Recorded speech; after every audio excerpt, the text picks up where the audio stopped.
House of How to Go Viral by Yourself, Episode 2. Go viral by yourself. I mean, what sounds better than that? That way you don't have to rely on appeasing anyone else, satisfying anyone else, or engaging with anyone else. Viral in solitude. I think the first platform that figures this out has got a real shot at catching the eye of the power players. The Cubans, the Bezoses, the Bill and Melinda Gateses, players of that ilk. Imagine your next high school reunion if you pull this off. Oh, hey, weren't you the one that Melinda Gates said had a tight idea? Queried the valedictorian. That was me. You respond as if it were nothing. The thing I like about Wake and Bake is smoking weed in the morning. Other than that, I could live without it. Motivation to wake up and keep it moving. Hey, that's my line. Motivation to wake up and keep it moving. My bad. I'm just trying to make a power move. It's okay to want to get attention. Just make sure you're seeking the right kind of attention. We all want you to do well, but there's rules to the game.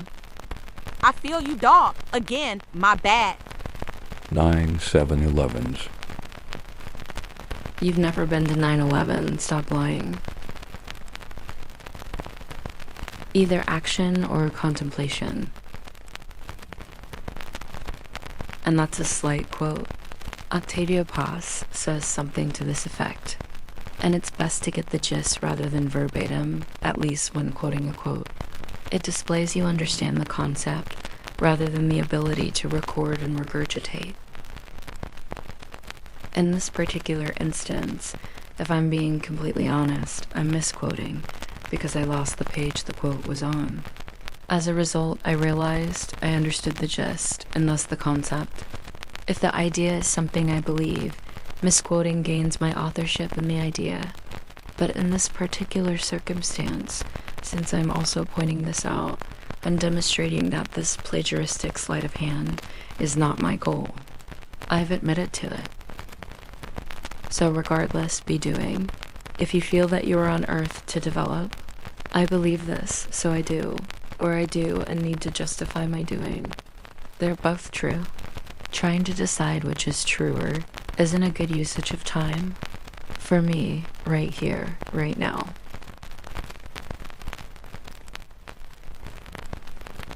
Bieber wears no pants, which is just a funny way of anointing him or her, let's be frank, as the king. I've never heard his music that I know of, but he doesn't bother me, neither does she. Considering my perception of these two, I can declare I am a fan. If you aren't against, you are for.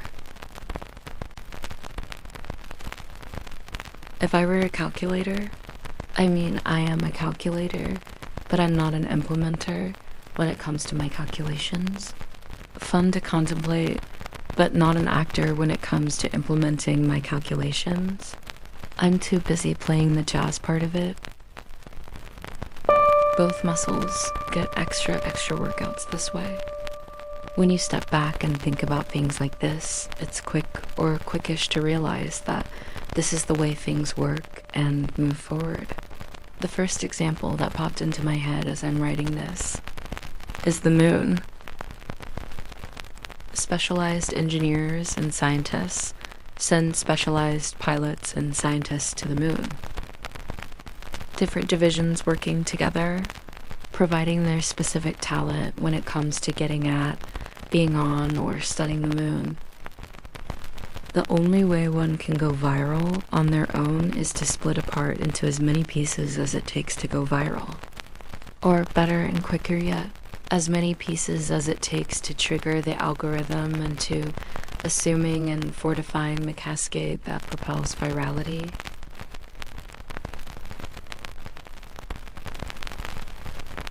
Multiple split personalities.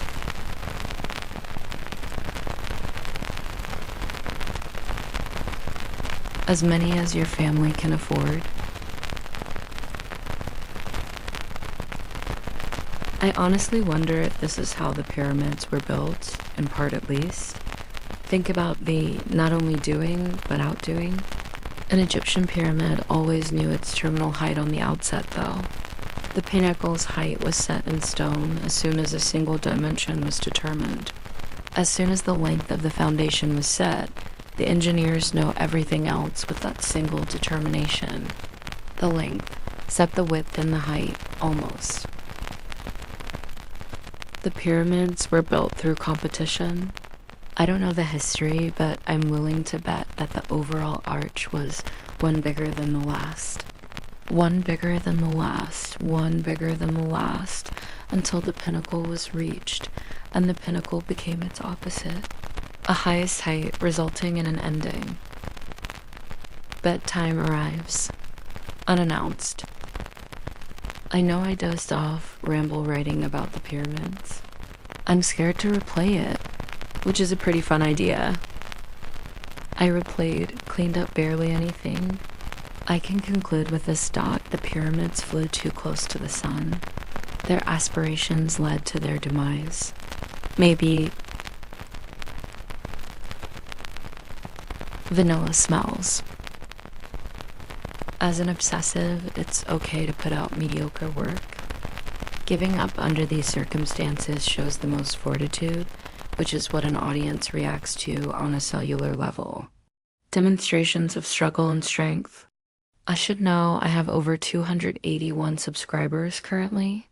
Please don't unsubscribe. I can't take any more bad news. Inflation, prices, drinking too much, shitty grades, and I'm not even in school. How's this even possible? So far, it's been the shittiest year of all time, which is kind of encouraging because it's been bad, but it hasn't been that bad. I'm just ready for next year, and I know you are too. Fresh start. Restart the year as an avid reader, a bookworm. I start the year out that way, and then my reading fades out. I don't know why. I wish it ramped up as the year went on instead. It ramps down and out instead, making room for other things to ramp themselves up. It's August now, still hot and sunny out, but guess what? I somehow managed to get the flu. I was kind of camping in the rain over the weekend, in serious pain as I have a wisdom tooth growing in and destroying my everything. I want to hang out with my friends and continue to do summer things, but I'm in Nyquilville. Faded and dazed thoughts, stuffy face, and a runny nose. I'm going to wrap this one up. I can tell it's only going to continue to unravel, and I need a fresh start. Don't be late for tomorrow's episode, episode 3, Buying Zen. It promises to be a NyQuil spike disassembling of the mind. Until then, stay free. One love. House love. This presentation has been brought to you without the implementation of AI on any creative element.